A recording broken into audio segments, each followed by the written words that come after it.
Hello, and welcome back to the Saga of the Clone Saga, aka the Clone Zone. This is the podcast presented by the students of S.H.I.E.L.D., in which we read through the entirety of the infamous 1990s Spider-Man Clone Saga, from the very beginning until way past the very end. I'm Matt, and today I'm joined by my good friends. I'm Vincent. I'm Mike. And I'm Billy. And today's sponsor is the Rest in Peace Jack Foundation. This organization was created to make sure that no clones suffer the same fate as our dear friend Jack, which was melting into a pile of goo. Very tragic. Pour one out for the homie. So, Yeah, go ahead. This episode, we're talking about the Mark of Kaine arc. The last arc stated that only true web lovers would miss this. So we will be determining just how much we love webs. So just off the bat, do you guys love webs? I adore webs. Not really. They kind of get in the way. I would say I don't like webs, but I'm cool with spiders. I think spiders are super underrated. I don't know about spiders. Yeah, fuck spiders, but I think webs can be pretty cool. No, yeah. You guys have it completely backwards. Spiders are very helpful. They get rid of all the pesky bugs. But webs get in your face. No. It's backwards. All right. Spiders are menaces, just like Spider-Man. Yeah. So, our first issue here is Web of Spider-Man 124. Do you guys like this cover? I dig it. Yes, I actually dug it. It was a perfect example of what we were diving into. Yes. Chaos. Pure chaos. It's one of those classic covers where a character is breaking the title, the text. In this case, it's Kaine breaking the logo, reminiscent of something like Phoenix and other examples. In fact, my example is the Malibu Ultraverse crossover Breakthrough, in which the logo for the event Breakthrough broke through the logos of all the titles that were tying into it. But in fact, Kaine isn't just breaking the logo. He's replacing it with his own name. He's thrusting Kaine into the logo. Really trying to steal the show over here. Yeah, I'm strong. It's his yard now.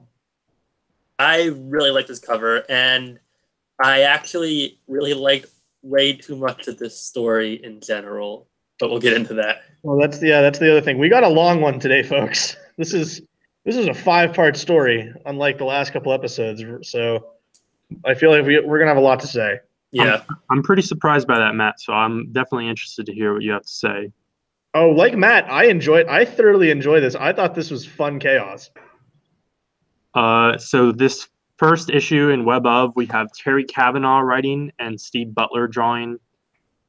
And what is going on? Peter Parker is in denial of being arrested for murder and also the fact that his aunt literally just died. And so he's being held as prisoner number 79644 at Rikers Island. Is there any special connection to that number? I don't think so. I mean, I wasn't going to try and Google 79644. That would not bring up anything. I couldn't think of anything. It's too many numbers to be any major issue marker or anything like that. I have no clue. And Pete's defense attorney, as hired by Jonah Jameson, using an interesting tactic by openly inviting the press to take pictures and speculate and write stories because they think, yeah, he kind of murdered a bunch of people, so probably not going to do well in the courts. So let's get the public on our side. And we get Ken Ellis and Betty Brant bickering over whether he might be guilty. Yeah, and Betty's a redhead, which is different. Yeah, that kind of was very striking because I thought that was MJ at first, and I was like, wait, she can't be there because she's with Ben. I think there's there are a few coloring errors throughout this story arc, and I'll get to one of the other ones later. And MJ is getting her pregnancy tested by our favorite Dr. Seward Trainer. And I really like the line where MJ so she fully trusts Ben Reilly now at this point. And she says, Riley, how does it feel to be an uncle? And I was like, that's cool. Yeah. Not really how clones work, but that line was very weird to me. And read very weird. What is his first name? Who, Ben? Yeah, it's Ben. So he will be Uncle Ben. Uncle Ben. That means he's gonna die.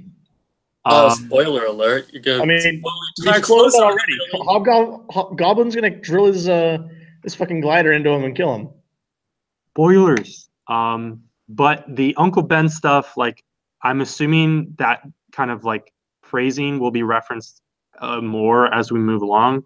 But also that comes back when we eventually dip just a little bit into Spider-Girl stuff, because that's when there is a character who actually had an Uncle Ben Reilly.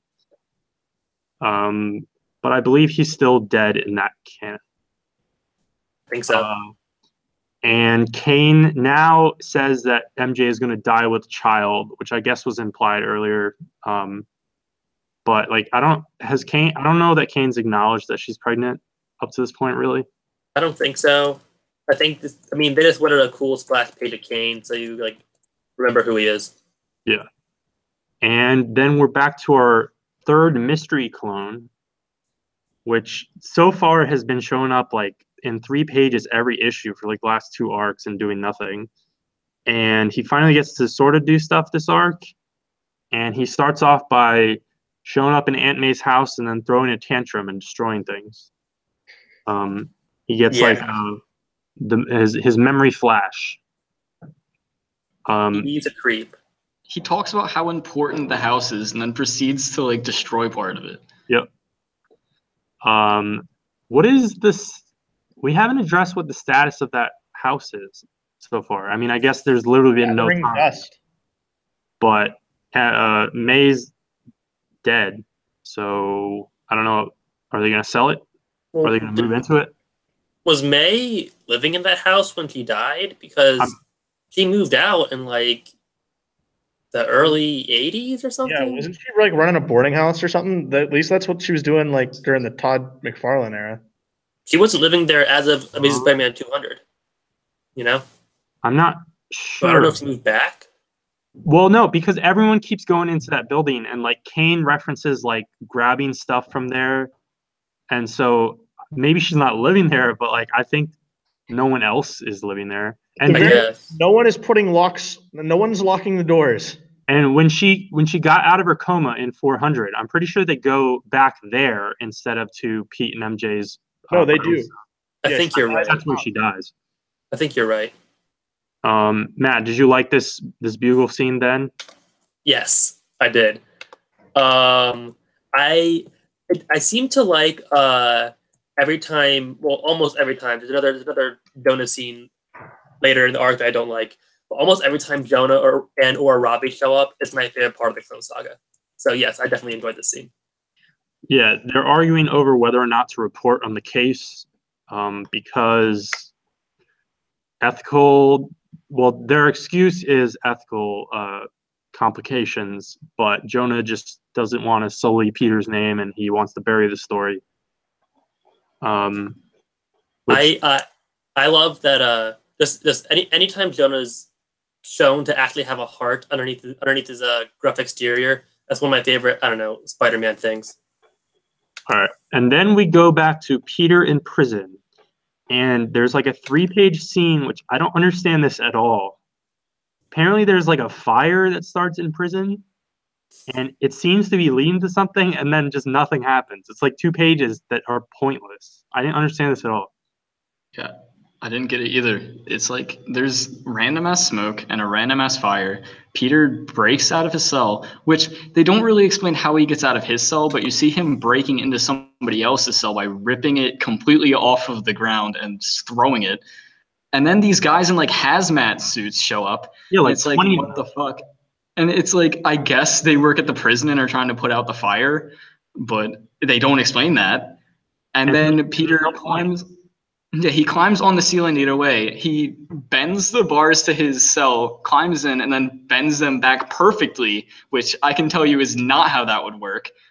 But yeah. Yeah. This entire sequence is just dumb. I don't understand it. But then our next appearance of Kaine made me laugh a bit because he literally puts his arm out of a manhole and grabs MJ and drags her down into the sewers like a fucking monster. This is some Scooby-Doo shit. And I do that at least twice a week, though, honestly.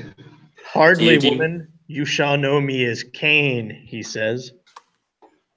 And then Stunner, our favorite villain, Stunner. I know Bill is a fan of Stunner. Stunner tracks I down love Stunner. Jacob Raven, and together they're gonna try and find the real killer.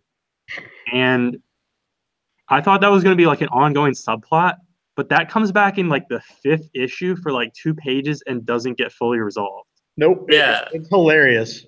I entirely forgot this subplot was in the story. And I just read it.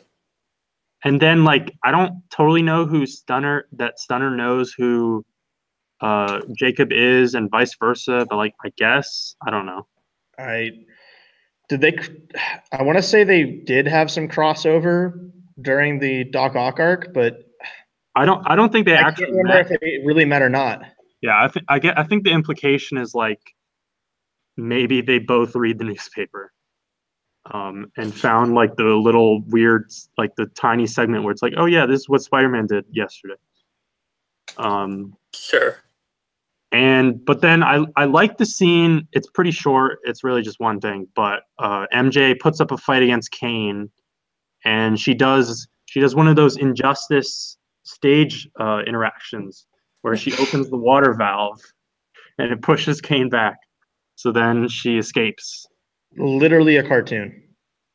It was fun though. I mean, I just like whenever MJ like actually like puts up some shit, which like they try and do that quite a bit in this arc. Of course, it's always when she's in like the damsel position in the first place, but like it's nice to see anyways. Yeah, it's cool when It's they write MJ as competent. Yeah, it's funny that Mike said that because my exact thought when that sequence happened is how fucking cartoony is this going to be? Because like it's just ridiculous that And this is just she beginning. slightly turns Very. this thing and a bunch of water just pushes Kaine away as he screams no with 3 O's. And what is our final page tease?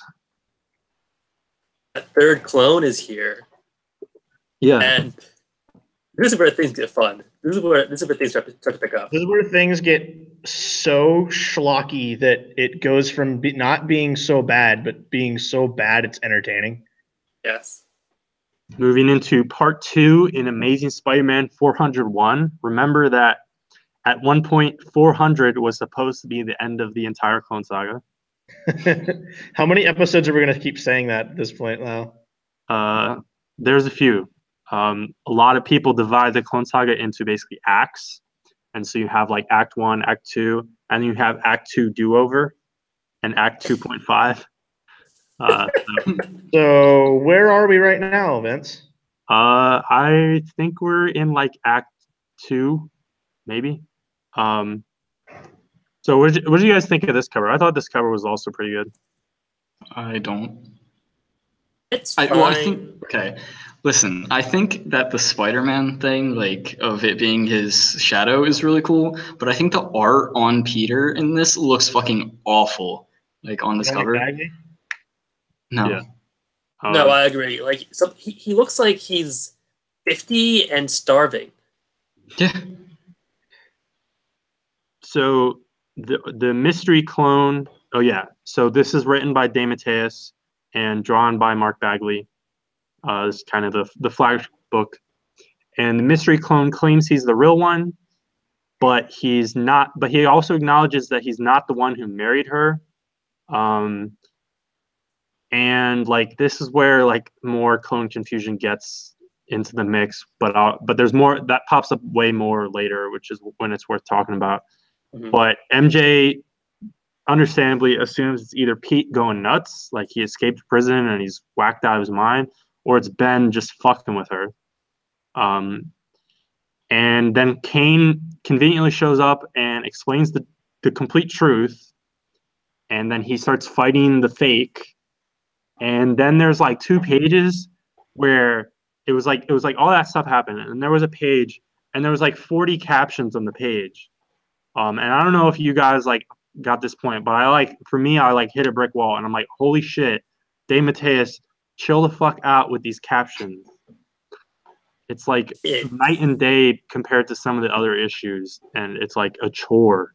I just wanted to comment on like the opening splash of this issue, where Peter, or the third Peter's just like, Mary Jane! It's like, it's just hilarious. It's gross. This guy is even before what ends up happening. This guy is disgusting.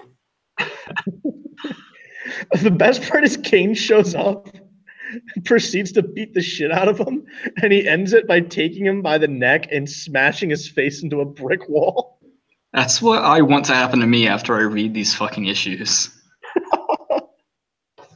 And then sometimes, honestly, we get the next appearance of Chakra, one of Judas Traveler's lackeys, and she's the one who can like teleport through the astral plane somehow.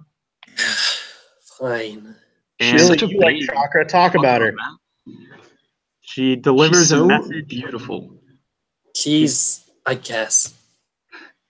Fun story. Billy and I were on our way to Taco Bell earlier tonight, and he's like, "Yo, Chakra showed up," and I had to ask him again, "Who is that?" Yeah, he's like the one who kind of looks like Vision. So she delivers a message to Pete that MJ is in trouble because Judas Traveler cares for some reason, and he breaks out of prison, and then Judas Traveler stops him, says he can't go despite sending him that message, but then helps him go and creates a decoy.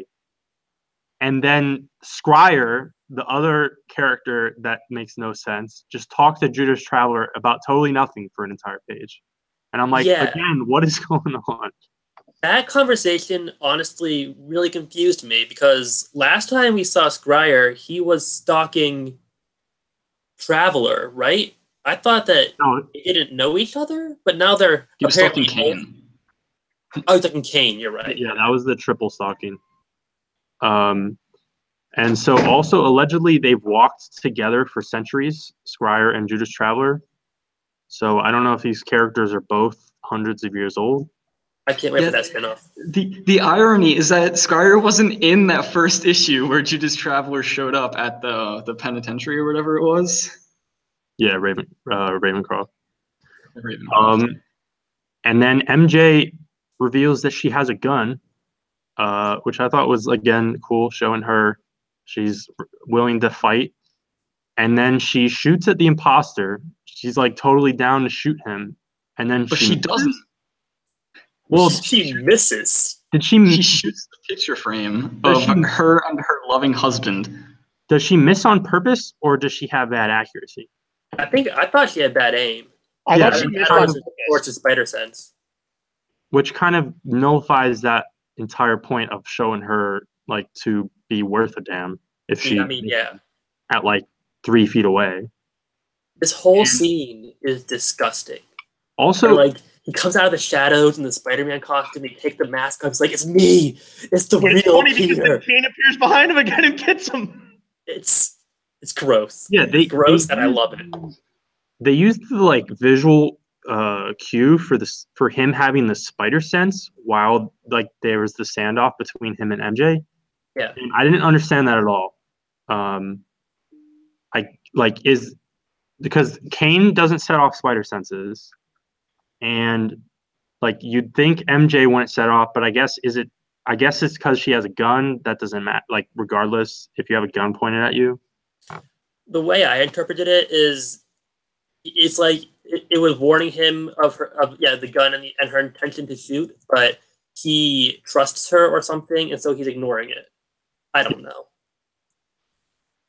So yeah, Kaine knocks him out and then takes MJ to his underground lair. And for like 2 panels, I was like, this looks kind of cool. Like when they show his lair at first, and I was like, this doesn't really look like Bagley.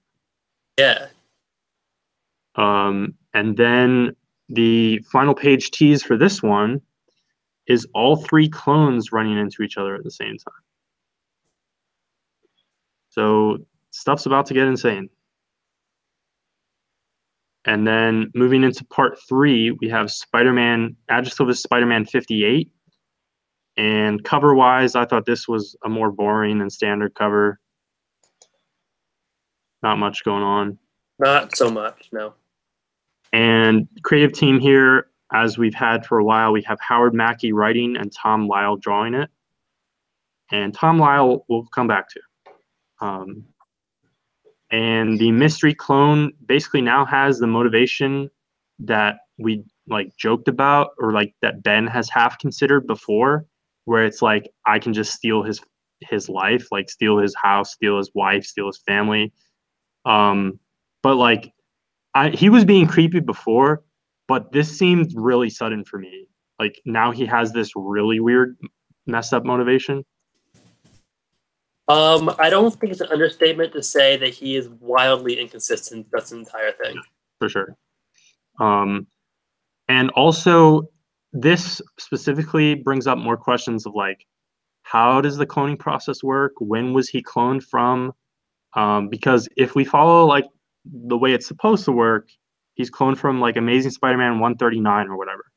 So at this point, he and MJ are dating, but like they're not super serious. And I feel like he'd still think like, oh, it's kind of weird. Even if he wants to steal Peter's, like thinks he's the real one and wants to steal his life, he'd still not immediately be like, oh, I'm fine with being married to MJ. Like that's something you would like consider. You'd think. And then the mystery clone can't confirm to Pete and Ben that Kaine knocked him out, even though he saw him earlier, and it's a pretty good guess. But he got sucker punched. That was some weird dialogue between these three. And then I don't know what happens, because the third clone is talking to Pete and Ben 1 second, and then later he's on the ground again, unconscious. So he either passes out again just from like delayed fatigue between panels, or what I thought at first from the art was that Ben knocks him out with a headbutt when they're having a conversation, but I don't know what happened. I think it's him slamming him up against the wall. It like knocks him out, because I feel like the way they're trying to explain it, but all not explaining it at all, is that like when he got punched in the back of the head by Kaine, he got like a concussion or some shit, and so like when he gets knocked against the wall, he gets knocked unconscious or something like that. Yeah, but not really clear at all. And then also, so he's been wearing the like regular Spider-Man costume this whole time. Yeah. And then the real Peter is like, oh, I don't have a costume. Let me grab this black suit because that's all he has left. First of all, like, if this guy's unconscious and you don't know who he is, you don't really care about him, like, you could strip him and steal your costume back. We've seen that Spider-Man is very adept at changing off panel, so that wouldn't be too much of a hassle to show or to just wave away. And also, like, that's all he has left. He doesn't live here anymore, but like all he has left is the black suit. It's kind of weird, but it was kind of cool. But then he also doesn't wear the black suit. Right. He says, all I have are these remnants of my black suit, and he wears like the gloves and the mask and keeps wearing his expensive jacket. In this panel, the rest of the black suit is on the shelf behind him. Yeah. You can just put it on. It's right there. He also what's really funny about this suit is, I was talking to Vince about it, is we've all played this. It might be like the third time that we've referenced this game on here now. But remember the Spider-Man PS1 game we always look at? Yeah. This is a suit in the game. It's called Quick Change Spider-Man. From Mark of Kaine. I also looked that up, and sometimes, I don't know if it's in other games or if maybe there was like a trading card or whatever stuff. Sometimes it's also called Clone Hunter Spider-Man. And what's funny about this costume is I really think it's the epitome of just 90s looks, where everyone was running around with a jacket and very more minimal costumes. Like, it's like, how can we Minimal. turn up 90s and 90s-ify Spider-Man even more? Was like, oh, give him a leather jacket and a black mask and give him the black gloves back. It's also, Couches. it's not just the mask and gloves. He's also wearing the leggings, which you see in later panels. And so obviously, like, he took off his shoes and his pants and stuff to put those on. So I don't just put the whole suit But on. no, he's wearing his jeans though. He's wearing the leggings Yeah. under. So he took them off, put on the leggings, and then put his pants back. It doesn't make any sense. No, it's. Also, I kind of dig the look. I think it's kind of neat. I mean, it's like, I don't know. It's another one of those dumb gimmick things where it is the quick change thing, and it's like sometimes that's cool to see, like Spider-Man with just his mask on. But the putting all the other pieces on is kind of weird, especially the leggings, because like you got to put the gloves on because the stupid web shooters. But also the other thing is the art, and I don't know if this is Bagley or if this would just be the case pretty much regardless, but the art makes it super weird too, because there's the like mark where his mask ends, Yeah, and you then can see his neck starts, in the shirt and the mask. and it's 90s art, so they're drawing like these huge veins in his neck that you can see that run through the mask part and into his skin part. And it's something about the inking which sometimes makes it look like his skin is like more raised than the mask. Every like panel where they showed his neck, I was like focusing on it. I'm like, this is weird. Yeah. But like Matt brought up, you want to know what also would have been cool? Just also see the black suit. That would have been great. I kind of would have loved that. Yeah, especially if you're gonna have these three Spider-Men in different costumes, like just go for it. Like have the three at this point, the three most iconic costumes. Can we say that for Spider-Man? Yeah, totally. Yeah. It would have been cool to see all three of them like all on one panel. Let's be honest here. Yeah. That'd be so cool. Yeah. And then also there's like he's not really solid on this, and he doesn't really reference it again. But now also Kaine also wants everything Peter has. He makes like some of those like statements, mostly just in like inner monologue. But when he's hanging out with MJ, he's like, "Wow, MJ is very attractive. I wish I had Peter's life." And so if they were to go that way, like he would finally have motivation, but from when? From where? Welcome to the 90s where everything happens and nothing matters. And then Ben is just trying to help Pete out, and Pete is back to being an asshole. Yep. And I mean, we've talked so much about the whole Planet of the Symbiotes continuity mess up, but like I'm pretty sure at this point, like even if it's not on panel, like Ben, it would take him 10 seconds, like no, half a second to be like, "Oh, Pete, by the way, your wife trusts me," and then it's like, "Oh, I'm gonna help you out." Like, chill the hell out. And MJ has her Jimmy Olsen watch, which she presses the button, and then all three Spider-Men are clued into her position because that's how Spider Sense works and Spider Tracers. Yeah. Okay, but that means Kaine can totally sense that she's doing that. Yes, yeah, he should also be able to figure it out. Especially considering how we learn about the third clone is like even more fucked up than Kaine. And so Pete and Ben are trying to find her, and then the mystery clone punches through a wall and discovers a mystery tunnel, a hidden tunnel. And so now all three of them are kind of like working together. And then there's this splash page of Kaine like holding MJ, and there's all this stuff going on with colors. Is one of them using the stupid like spotlight thing on their belt? Yes. And this part is very confusing. So the third clone, when he first showed up, said, "I'm the real Peter Parker, but I didn't marry MJ, right? Yeah. You're not my wife." Here he shines the spider signal on Kaine and MJ, and then says, "Get away from my wife." Yeah. His interpretation of his clone status changes like every 5 pages. It's in like the last 3 issues. Yeah, and I don't know if it's because he's deranged, or more likely nobody writing the book knows what the hell's going on. Yeah. But we get our big fight. We have Kaine versus 3 Spider-Men all at the same time. It's kind of hype, sort of. Except not really, because he rocks all of their shit like immediately. Yeah. And this goes back to the comparison we've been making, where they're just really, really trying to make Kaine look really beast. They got it once again. This is his yard, and we gotta make him look strong.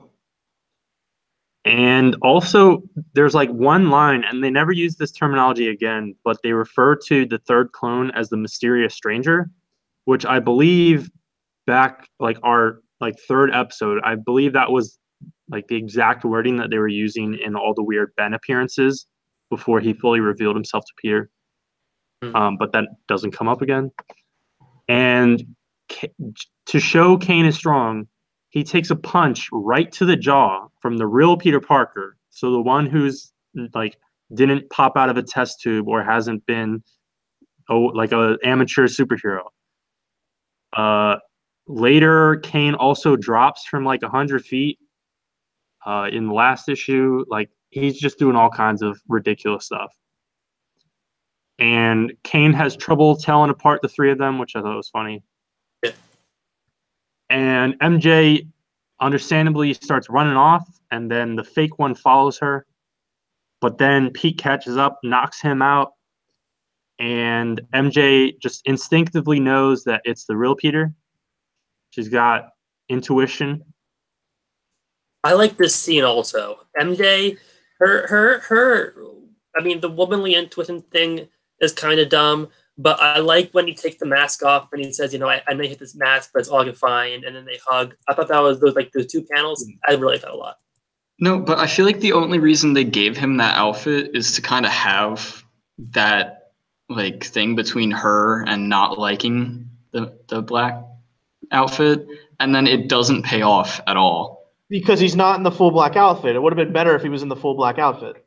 And also, we totally skipped over the fact that, Jesus Christ, that Peter thinks to himself, oh my God, but it's spelled OMIGOD, one word. And that's disgusting, and it should be burned. That happens. Like, that's not an uncommon thing, though. I've definitely seen that before in, I don't know, in comics at least. And then as we wrap up that issue, as MJ and Peter are getting done with their embrace, they see the 3rd clone, and Kaine blocking them off at both sides. And we get the 3rd one again has a like 180 flip. And I don't know if it's that punch that he got from Peter that did this, but now he's fucking nuts and he wants to kill everyone so he can get his way.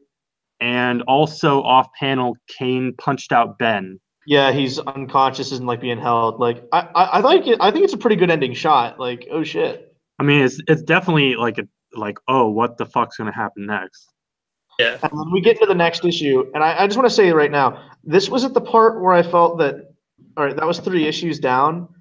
It felt like these last 2 issues took forever to read. Yeah, I thought these last 2 were the weak ones. I mean, the 5th one we'll talk plenty about, but well, it's another Spider-Man Unlimited issue, which every single one of those has been just the drizzling shit. And this was no different, but we'll get to it. Well, we'll get to it. I just want to say that we move on to Spectacular Spider-Man number 224. This cover is bad. Like, it's comical how bad it is. Yeah. I mean, the art's pretty bad. It's kind of like stupid funny, though. I love the juxtaposition between this dumb, like almost cartoonish cover and the opening splash page, which is horrifying. Okay, here's the thing. I feel like every episode we talk about how the art gets worse and worse. Please tell me that we are nearing the end of Sal Buscema on this book. I cannot take it anymore. It's so bad. Well, I love the way he draws this gross Mr. Fantastic clone. But that's not him. Like, that's not his. Like, that's totally the Sienkiewicz that's doing that, not him. I guess, but it looks disgusting, and it's amazing. It's perfect. I can't. Well, yeah, it looks disgusting. That's great because he's actually drawing a monster. But every other person in this book looks terrible. Like, oh, the art's bad. Tell me he's terrible. in this book because it's at that point where if we read Spectacular Spider-Man, I'm rolling my eyes and sighing through it. I hate the art now. It's so bad. We've watched it degrade over almost 20 episodes. yeah, so we just covered the art team. It's Sal Buscema and Bill Sienkiewicz, and I think Sienkiewicz, like, there has been a difference, and we've been very mixed on it. And then Tom DeFalco is writing it here, and I didn't totally understand. Like, at first, it's like, oh, he's going through the clone degeneration that, like, Jack suffered from, and that Kaine's talking about all the time. But we learn later that it's way dumber than that. Also, it's amazing. You know, I mean, it is dumb, but it is amazing. This is the best part of Clone Saga so far. So the end of the last issue, Ben Reilly gets knocked unconscious off panel by Kaine. But actually, he was just playing possum, so he gets right back up and starts fighting Kaine while Pete and MJ run off. Hey, and that's perfectly fine because so far, Kaine has not sold 1 ounce of offense of any of the Spider-Men. I think Ben's going into business for himself, and he's no longer selling. Yeah, but now Ben and Kaine are helping out each other against the Fake, and we also get a little interlude that Judas Traveler, he can't keep up his decoy of Peter Parker in his prison cell forever because his powers are not unlimited, despite the fact that, like, an arc ago, he blew up an entire street by snapping his fingers somehow. I'm going to be honest. I saw that page, I saw Traveler and all the text, and I just skipped it. I don't know what happened. I mean, it's exactly like nothing happens. It's just him having a pointless conversation with Scryer again. I will say the part of Ben playing possum and, like, doing his, like, jumping back flip kick and like staggering Kaine and, like, telling Peter and MJ to run, that was pretty cool. Yeah.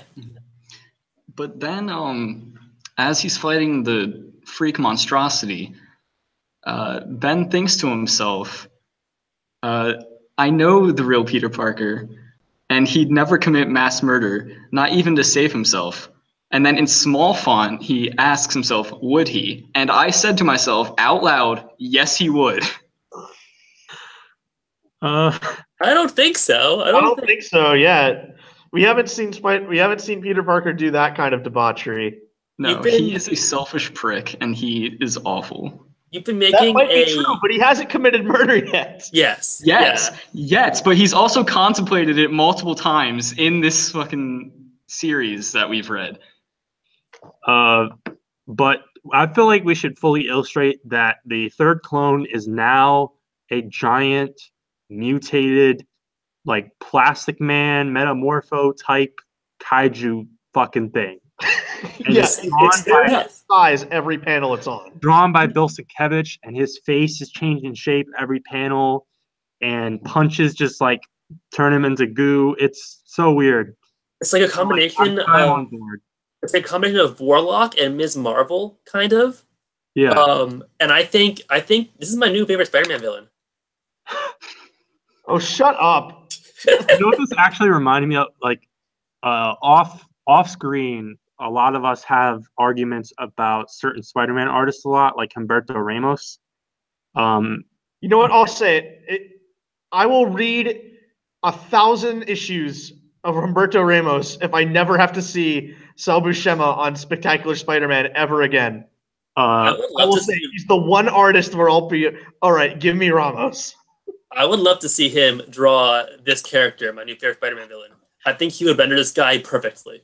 Matt, you know the death of the I think it's called Death of the Family, the arc where Pete it's in Spectacular, I believe, where it's Jenkins and Ramos and it's with the Green Goblin and Yes. where they have like that heart to heart and like Pete's face just looks like it's melting. Like Yes. this character reminded me of that, like the worst of Ramos's like distorted faces, but not even Ramos. I don't know if any of you are familiar. There's an artist named, I believe, Francisco Herrera, and he's like he's not really, I mean, obviously he's not a big deal, but he's kind of like, I don't know if there's any actual relation between them, but he's kind of like a protege of Ramos, and his art is even more ridiculously warped. He did the like mid 2000s Venom series with Daniel Way, where it's just the symbiote and it's like not Eddie, and it's like, I don't know, it's some dumb like shitty horror book, That's weird. which Marvel is reprinting very soon for some reason because dumb movie. Oh, Billy picked that up. No. No, actually, he found it. I believe before the reprint was announced, he found it on our trip, and I told him, "Don't get it." And I flipped through it and showed him the art, and he's like, "No, I don't want it." But we mentioned the trip. If we want to take a small segue here, Billy, what did you buy on the trip? Oh, I bought something that I'm definitely going to show off in the next episode of this thing that I'm on. I purchased every appearance of our boy Jack. It's amazing. So yeah, Francisco Herrera is like what everyone hates about Humberto Ramos, but only that, and then multiplied by 10. He even had an arc on the actual Spider-Man, like the same book that Ramos initially started on, Spectacular. It was like the last arc that no one cares about, also not written by Jenkins. Right. And like I was just thinking of those artists when I was reading this. Yeah. This is crazy. And then Kaine drops a giant rock on this monster, and Ben is like, "Wait, maybe we shouldn't kill this giant monster. Let me stop Kaine." Yeah. And then through caption, I think it's through captions because I don't know why Ben or Kaine would be talking about this or understand this. We learned that this third clone, the way that he suddenly got like this is he can instantaneously recode his DNA in order to morph his body. This is so stupid. It makes I no like sense. the part where Peter was throwing steel girders at the monster. He also pulls another 180 and now realizes that he's a weapon of the Jackal. But then, like, pages later, goes back to the thing where he's like, "I want MJ." No, he's saying that he's the real Peter Parker, but a Jackal did something to his DNA to make him like whatever the fuck he is, and that once he kills these imposters, I guess Jackal will fix him. Yeah, that's what he's saying.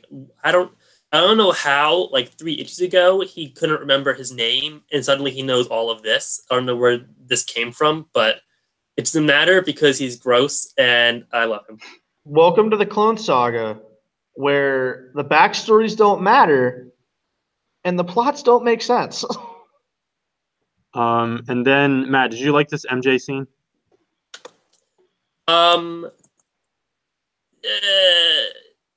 Yeah. It's cute. Yeah, so MJ is thinking like, "Oh, is Peter gonna run back? The whole power and responsibility bullshit." And Pete's like, "Oh, I should probably run back to help Ben." And then he decides, "No, I got to take care of MJ." And then MJ's like, "No, you have to go help Ben." Actually, looking at, I was thinking of a different. I do like this one. I'm thinking of a different conversation with MJ. I do like this one a lot, actually. Yes. There's a very weird kiss between them. Like it's very odd and like kind of encapsulates why the art's terrible. I mean, her mouth is completely open. It looks like he's eating his face. Yeah, he's taking a big old bite out of his chin. But she tells him that they have a firm date to live happily ever after. So he has to. You got to make sure to survive. Yeah, it's cute. And yeah, like Mike said, he then starts catapulting steel girders towards the giant monster, and like now they're out of the sewers, and now this is like a Godzilla movie. It just gets better and better. And it ends with a giant explosion when they throw two cars. I think one was a giant truck tanker, and it just creates like this atomic bomb like explosion in the middle of Manhattan. It's insane. Yeah, and it's okay. It was on a construction site, so no one got hurt. No, exactly right. Everyone's fine. The DCEU excuse, isn't it? Yeah, that's exactly it. The fake seems to die, but we totally don't see a body or anything. And then everyone else survives, and they all know they're all alive. And then also, Ben makes a trade. I don't know if you guys caught on this. I don't know if it was just me paying like weird attention to it, but I felt like the last third of this issue, and like we've been seeing 3 Spider-Men like fight through most of this issue, but like the last third of this issue, suddenly everyone's throwing around ridiculous quips. Yeah, really I didn't notice that. And they make the switch, and the art in this sequence too. Like I don't know if there was some color stuff going on, because Ben takes off his red mask. Pete is wearing a black mask, hands it towards Peter, and then we get a shot of someone, and it's a clearly red mask. Like there's not even, I don't even think there's fire behind them at this point. It's a clearly red mask, like holding like a darker mask. And I'm like, I guess this is them fully switching the masks. I don't know why Ben has to put on like Pete. I don't know. It was kind of weird. I guess this is Pete putting on the mask, and then I guess he takes off his own mask and drops it or hands it to Ben. But like it wasn't very clear. No, not at all. And I guess that was the end. There wasn't really like a big tease here, I don't think, right? No, it goes back to Judith Traveler, nobody cares. But basically Ben goes and takes Pete's place in prison, and that's the new I don't know, status quo going into the next arc. Yeah. Ben's in prison and Pete's out being Scarlet Spider. But we're not finished yet. We have the 5th part, and I feel like this was like, it's not even an epilogue. It's like loosely related, but it's also totally different. It felt like the middle of an entirely different story. Yeah, it's. I hate Spider-Man Unlimited. So this is Spider-Man Unlimited number 9, and we have the Sinister Six on the cover fighting Ben. And our roll call here is Young Vulture, Shocker, Hobgoblin, Beetle, and Scorpia. So if you were counting, that is only 5. So on the cover, we don't get 6, but then later inside, we get 2 more. We get Electro and I think Mysterio. Yeah, Mysterio. So Scorpia, who here is familiar with Scorpia? I believe she's shown up. I think she's kind of a thing now. But Scorpia loosely, I remembered her. She's a female version of the Scorpion. Her secret identity is Elaine Cole or something like that.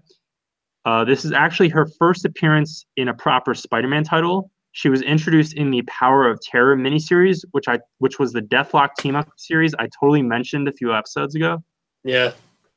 And now we got to address the credits here, because we've already shit on Spider-Man Unlimited every time it showed up. But story by Tom Lyle, pencils by Ron Lim, Ron Garney, Todd Smith, and then 8 inkers. What? God. Yeah, it's inked by the entire Marvel office. They put in like the intern. They're like, "Hey, get us coffee and like go over here and ink Shocker for us." And it's crazy too, because like what's crazy is that this book has artists that I like and inkers that I like. Yeah. And it's terrible. Yeah, we've got Ron Lim, which I think Ron Lim has been the artist on most of this up to this point, and he's been really rough here. And like we've tried to figure out whether it's colorist, whether it's inking, maybe it's a different style he's using. Because around the same time, he's been doing like Silver Surfer and some of the Infinity stuff, and he's pretty strong over there, in my opinion. And then Ron Garney, obviously a great artist. And then like some of the inkers here, it's like Tom Palmer, who's like the greatest Avengers inker of all time. And then Milgram's on this book. Yeah, and then Jimmy Palmiotti and like everyone's over here, and it's like this book looks like shit. And the writing, oh my god, Tom Lyle needs to never touch a typewriter in his life. Tom Lyle needs to stick to art. It is so bad. This book reads like it was written for young children who are learning English or something. It is unbearable. It reads like a 90-page giant. I swear to God, it took me 25 minutes to read this book. Yeah. Yeah, I didn't double check So the page long. count, but I'm never totally sure whether Unlimited is actually slightly longer because it's supposed to be a quarterly. So usually those are a little bit longer, a little more expensive. Quarterly's too often. It could totally just be the pace.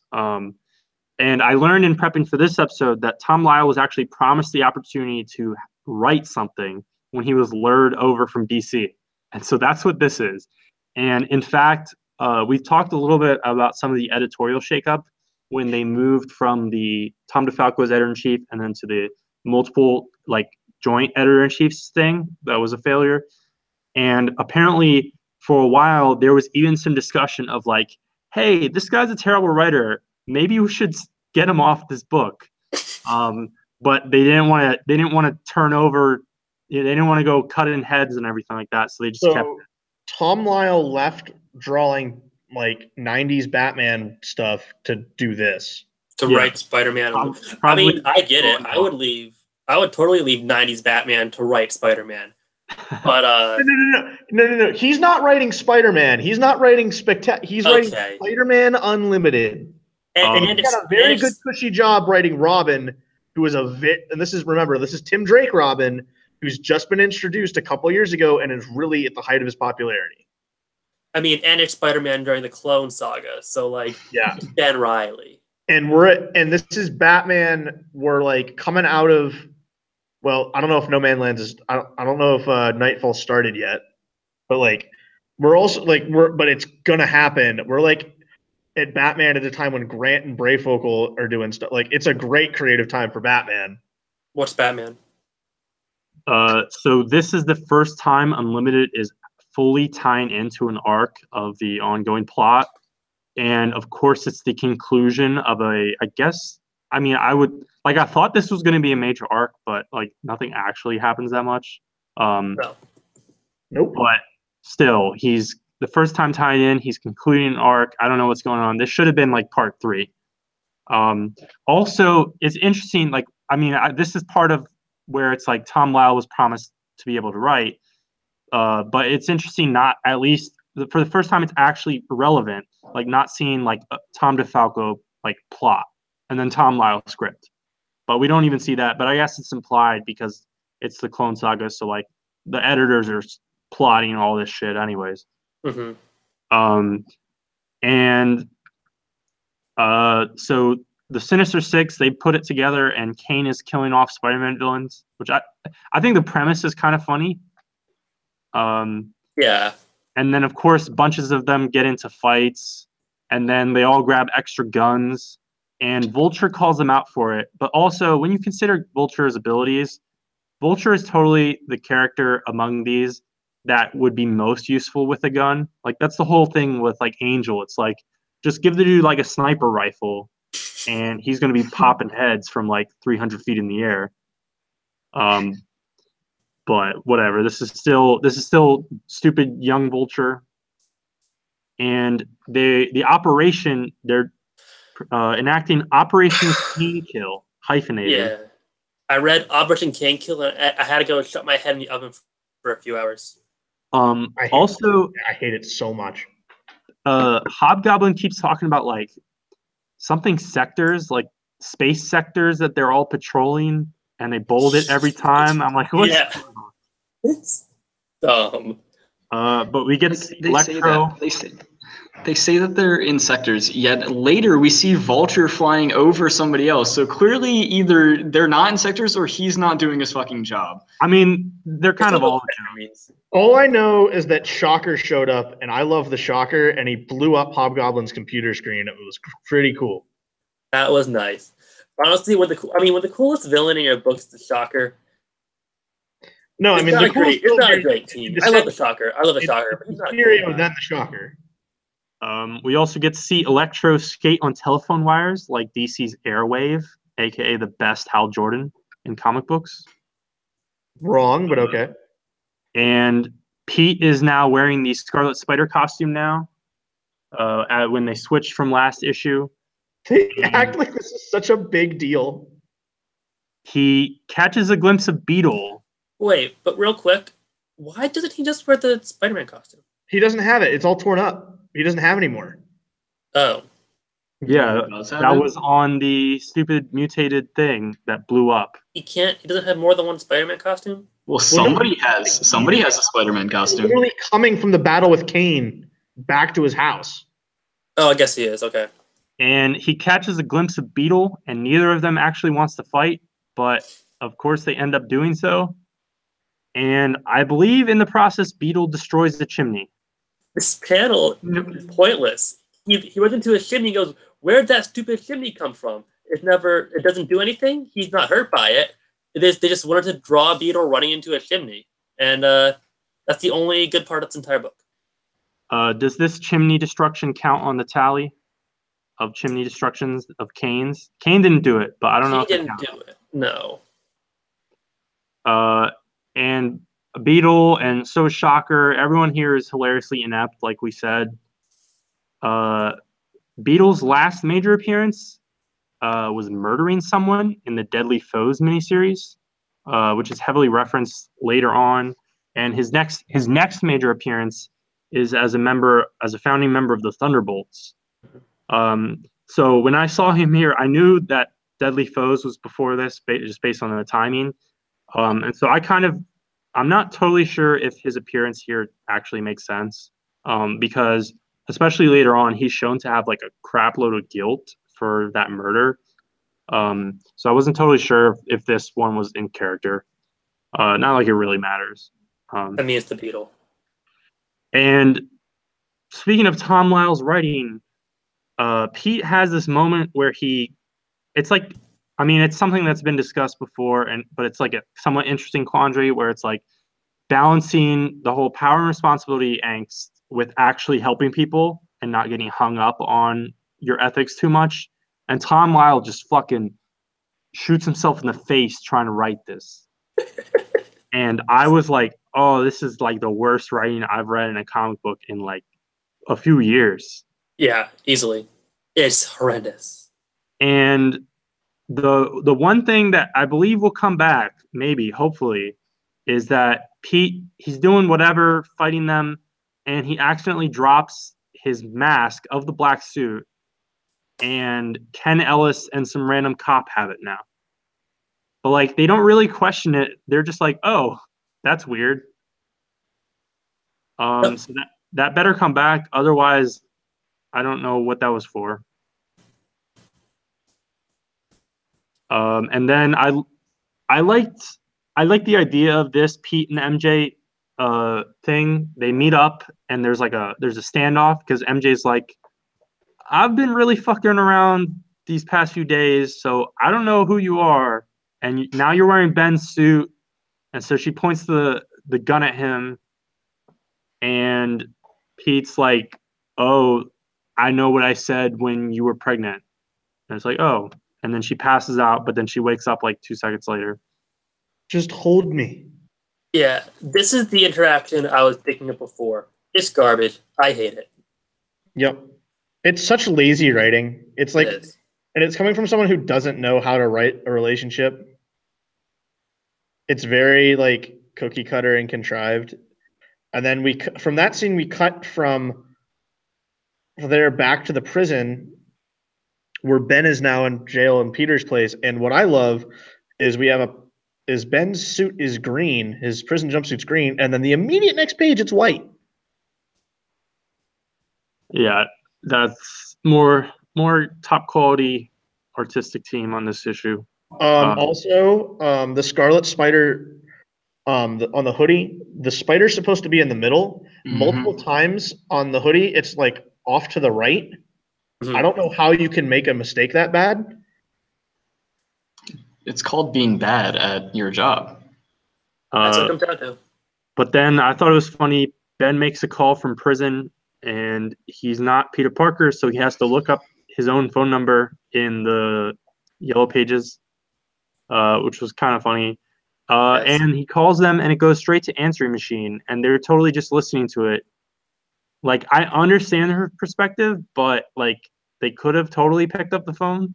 Like, I don't know. I thought prison it was like you get one call a day, maybe less, especially if you're like on trial for murder. I don't know how that works. I'm not sure. One of us should go to prison and find out. Do some field research. I'll work I'll on it. take the sacrifice. And then we get a surprise guest appearance, which I was not expecting at all. You know what's terrible? Felicia Hardy shows up, and my first thought is that it was Silver Sable. Dude, I thought the same thing. But Felicia Hardy is here, and I was like, once she actually was like, "I'm Felicia Hardy," I was like, "This is kind of interesting." Like, maybe. And then of course, every time I see a female interacting with Ben Reilly, it's like, oh, are they gonna do the thing where it's like one of Peter's exes is gonna hook up with Ben? And so it's like especially since like Felicia Hardy is like fans from like that era, from like the 80s, the like DeFalco run and stuff like that. It's like, oh, Pete's good with Felicia. It's like sort of more the Bachelor kind of angle, and she's more like fun, even though like that's MJ's whole point. But it's like, oh, now you can have best of both worlds. Like relationship ever? Huh? Did they ever have like a long-standing relationship, or is it more like a hot fling? No, they were like dating for like half of the 80s. Oh, okay. I always thought it was just kind of a famous fling. No. Okay, but she delivers so much exposition about herself that it's cringeworthy. Like, they clearly wrote this with like someone who has no idea who she is in mind. Because you would never say, oh, don't you remember your old friend, and then you say your full name? Like, no one fucking does that. And then later she thinks to herself, I mean, he acted like he didn't know me, Felicia Hardy, the black cat. Like, no one would ever have that thought process. That's so exposition filled that it's disgusting, and I hate it. That's true, but if they hadn't, I would have spent the whole issue thinking it was Silver Sable. And like Matt, because I thought it was Silver Sable as well, you need it in there. And Tom Lyle, you wrote yourself into a corner there, didn't you? But fake Spidey is back, but it's not. It's Kaine wearing the Spider-Man suit for no reason. Yeah, he fucking fit him. He has a weird spike on his shoulder. Looks like he has tubers, and Hobgoblin's like Spider-Man. That's why I thought it was the weird waved like web design going on his legs and arms too. Like, it's like, oh, what it's like. What is it like? Just watching a guy. It's like watching someone wearing 10 coats or something, trying to squeeze into a Spider-Man costume. It's really stupid because in between the last time we saw him, he went and got this, put it on, and then I don't know why he puts it on. Like, I guess it's to ambush or to like catch someone off guard, but he's attacking Hobgoblin, who's going to be off guard whether it's Kaine or whether it's Spider-Man. It's the Hobgoblin or Spider-Man villain. Well, if he's trying to catch him off guard, he's running at him from the front. So yeah, and he doesn't even surprise him. So, and then he immediately rips it off. It's like, what was the point of that? I just like how in his thought thing, it's like, I tear off the Spider-Man costume, a costume that I got on one of my trips into Parker's home. It's mine now. It's not anymore because he rips it, destroys it. It's mine. And also, I don't think we've seen this before, but Kaine also yells. Kaine pulls a Batman and yells, "No guns!" and rips Hobgoblin's gun in half. No, he doesn't rip it so much as take it and destroy it into a billion pieces. While holding his face, he's going like no, because it looks like since Hobgoblin like fired off like 3 shots like right next to his head, it's like, oh, what a fucking headache! No guns. Get it out of here. We also get Kaine tells us that Hobgoblin is as strong as Grim Hunter, which I feel like those power levels are a little messed up. It's kind of the other way around. Hobgoblin at this point is like was killed very easily, so. And then we talked about some of the mismatched math. Wait, can we start referring to villains on a power scale of how many Grim Hunters they equal? Sure. Yes. Like how many Raditz equals in like DBZ abridged? All right, so how many Grim Hunters is Mysterio worth? I think Mysterio's about 2.5 Grim Hunters. Hobgoblin's probably 4. Hobgoblin's probably 4 Grim Hunters. Well, it depends on which Hobgoblin. And Kaine's like 100. Okay, but I want to add that in like every single fucking panel with Hobgoblin, his face looks different. Like in this panel where he's saying, and I quote, "Eat some laser and pumpkin bomb, you freak." His face looks straight up like a snake. Like he looks like a reptilian man. But then also sometimes he doesn't look like a reptilian man and just looks like a normal guy.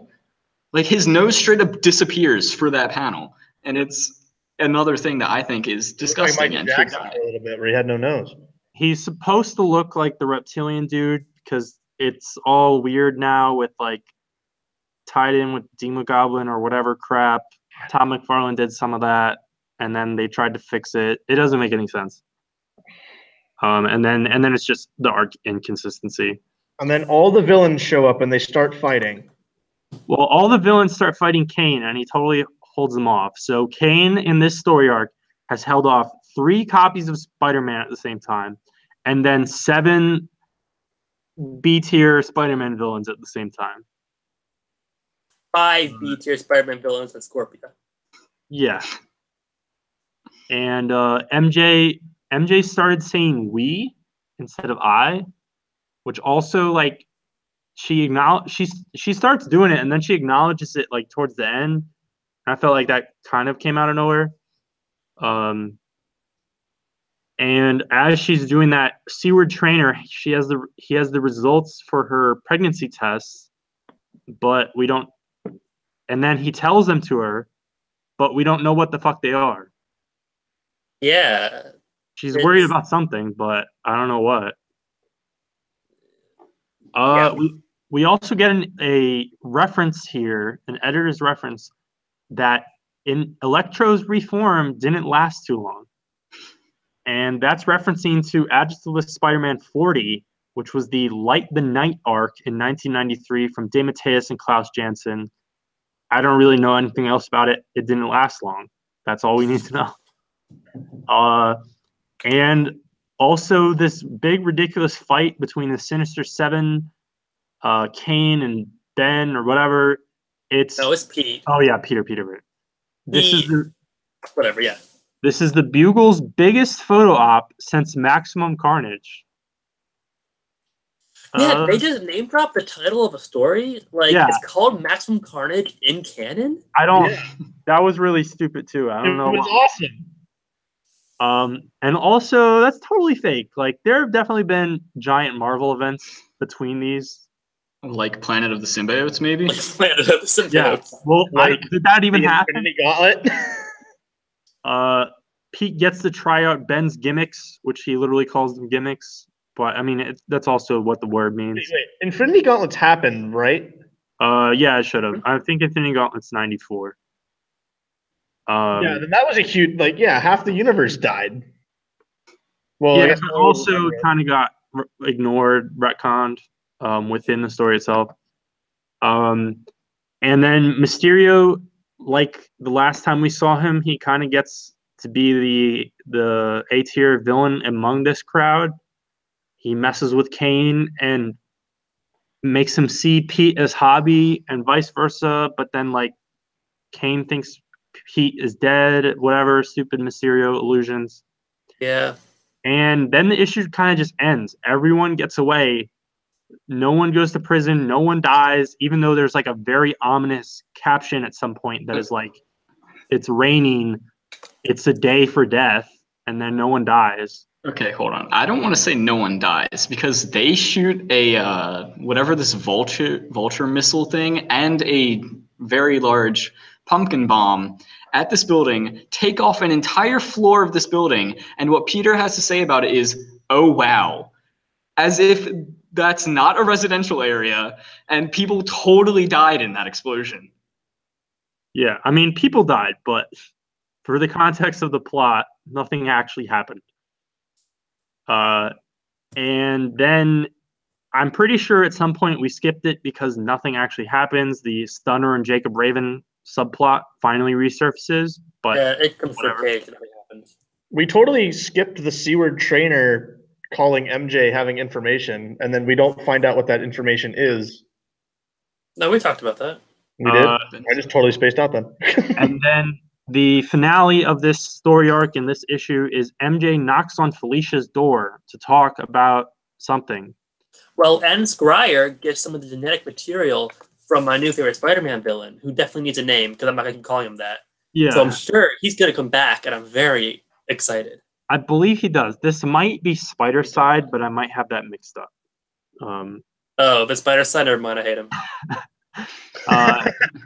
Wow, that went quick. Also, I like to have pictures of Scarlet Spider and Kaine's faces for the evening news. Also, Felicia seems to have her own weird female intuition and assumes that Scarlet Spider was Peter, which doesn't make sense, but whatever. Yeah. Oh, So Kaine is ridiculous. Nothing really happened. Basically, just Pete and Ben switched spots in the prison cell. There's something going on with MJ, which we don't know.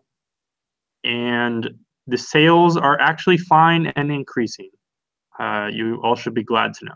oh my God. And we're actually at the point where sales industry-wide are actually going down. The crash is just around the corner, and the Spider-Man titles are actually a huge success.